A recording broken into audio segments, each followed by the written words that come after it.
Good evening, friends. This is Varsha here, and I'm back to discuss the topic life after the lockdown, COVID-19. Now, we all are living with the reality of the COVID-19, and I'm sure that this virus will take some time to go away. What has happened with the pandemic is that it has also become very infodemic. Infodemic here means providing the information about the data, about the infected, the deceased statistics, and people get stressed out. There's anxiety among the people. I would like to request all the people of the country and around the world that please do not get stressed and don't get anxiety. Why? Because this is happening all over the world. What we need to stress is the solution for this virus. How we can reduce, how can we minimize the infection and the chances of getting infected. Now, as the lockdown is opening up in phases, I will discuss a few of the areas. Like the first area, I will discuss about the economy, the most affected. Here the economy, we had shut down the economy, and now again we are reopening the economy. Can we do something else? No. What best we can do is to adopt and strike a balance between the existing circumstances and the local norms which are there. The restrictions have been relaxed and there are certain local aspects which can be considered. Strike a balance between it and try to see how you can best cope up. Apart from that, the business people have to again reassess their business models totally, completely. They have to again make a new model of their business plan and again see what is the demand for the new products and their services. Accordingly, you have to implement it. This has to be done adhering to all the safety protocols, the basic new safety protocols.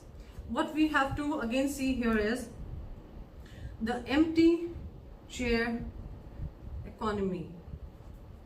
The empty chair economy, we will have witness for this for a few months more. This is the empty chair economy. We are going to witness this for surely a few months. Now this is going to be there till the time we arrive to a new normalization. This was for the economy where we have to strike the balance, adopt, there is no other options. And yes, it will take few months to revive the economy. Second part we can see is the traveling. Now since we have resumed for the commuting part, like today we are seeing on 12th of May, there are 15 trains which are allowed to travel and there are people, the migrants who are going back home. We see that yes, the opening is done in a phased manner. Everybody who has a confirmed e-ticket, they are allowed to enter the platform, board the train. Condition that yes, they have to put the mask on till the time they are traveling all the time. All the time they are not allowed to take it out. So that's again happening in a phased manner. Also, the Health Ministry has issued certain revised guidelines which are related to the symptomatic infections which can be put up into isolation with mild symptoms. So you can home isolate yourself if you feel you are not so well or you are sick with mild symptoms. Now here, if you talk about the workplace, when you're commuting for the workplace, do you think you can travel the same way like you were traveling earlier? No. There'll be a lot of difference when you're commuting even for work.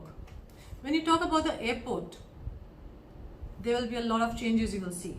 When you talk about boarding experience, there's a lot to be changed. When you talk about your travel baggage, the travel baggage you pack up to travel, there is going to be a lot different type of the packing which will be done by you. So the travel baggage is going to be totally different. But with the opening of your economy and also about the traveling part, what is good is that the migrants will feel secured. They will feel that yes, they can travel back home, they are secured in terms of some work which is guaranteed to them, and they can go back home also. Keeping in mind, of course, the SOPs, the standard operating procedures, the national SOPs which are applicable to all the people who are also taking some special tickets, traveling back to the country, the health screening and everything will be done. So it has to be considered because it is a protocol for everybody's safety who are on board in the flight, who are there in the train, and also the buses which are again open up for traveling of the migrants to go back home. It is obviously providing some avenues for the employment, which is overcoming the economic and the humanitarian cost. Surely. The next point here I'll discuss is about the employment. What do you think about the employment? Is the employment or the job so secure now?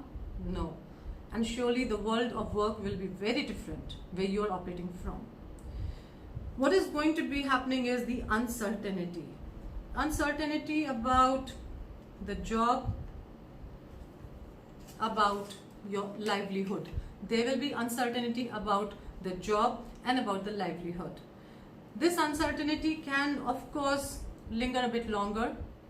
What I hear from the people nowadays is some distressing mails and certain calls which are talking about the job and the wage cuts, and that's really very sad, but nothing can be done much about it. Here we also talk about different types of recovery which may be there. The first recovery is the V-shaped recovery. The V-shaped recovery, we can say that yes, this type of recovery will happen the moment the lockdown is lifted. The moment it's done, you will be able to rebound with the economy immediately. So this is a good recovery in terms of the economy. But the second, the U-shaped recovery, is also there, but again a slower one, because here you will be talking about something which is happening as per lower your expectation. What you had expected, it may be lower, the plateau will be lower, and this may last from 6 months to 1 year. And the last will be the L-shaped. The L-shaped recovery having drastic effect. The L-shaped recovery will have drastic impact on the job losses, and again affecting everyone and everybody around, and this is going to happen across the globe. So the employment part has to be taken care, which I am sure is going to take a few months to recover back. What about the health and the lifestyle?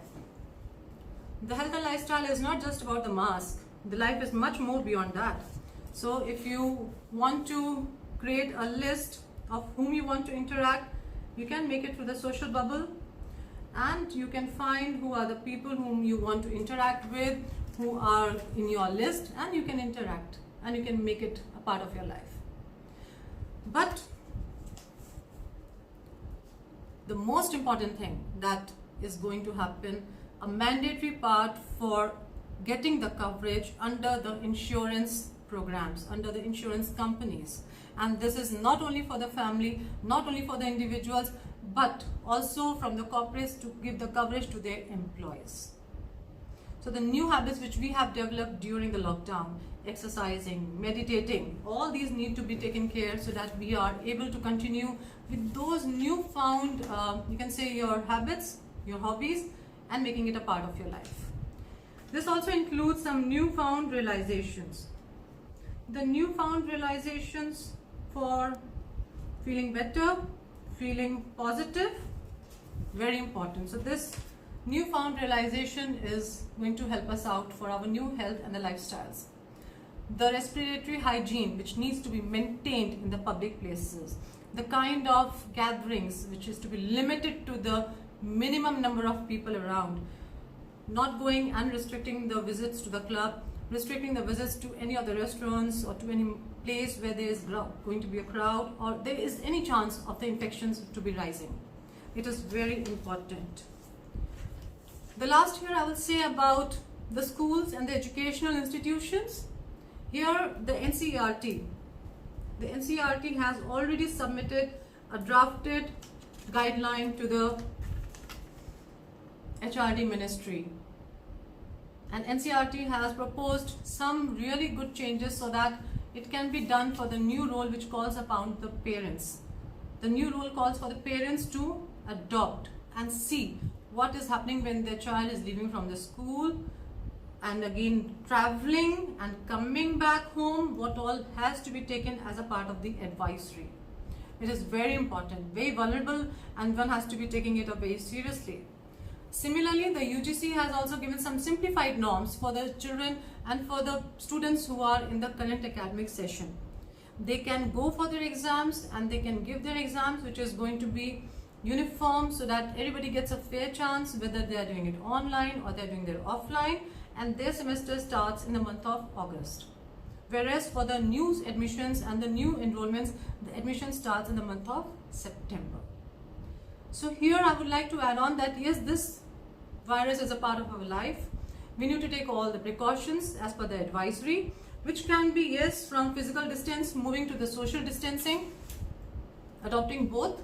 And of course you have to cover your face, you have to cover your nose, you have to make sure when you are sneezing, when you are coughing in the public places, you are using a mask. And also you are taking care of something when you are like eating, when you're like drinking in the public place, avoid it. Try to avoid it completely. Along with that, you have to self-quarantine yourself when you feel sick, and health screening becomes very important. So what this pandemic has brought us is nothing but maybe a situation which is created where we have the willingness to pass the status quo. Why? Because we need to see what is there beyond. So I hope everybody is healthy. They all stay healthy, taking all the advisory, all the protocols for the safety, and remain healthy till the time the pandemic is over. And I wish everybody a very good health. So please take care. Thank you so much. I'll be back soon. Thank you.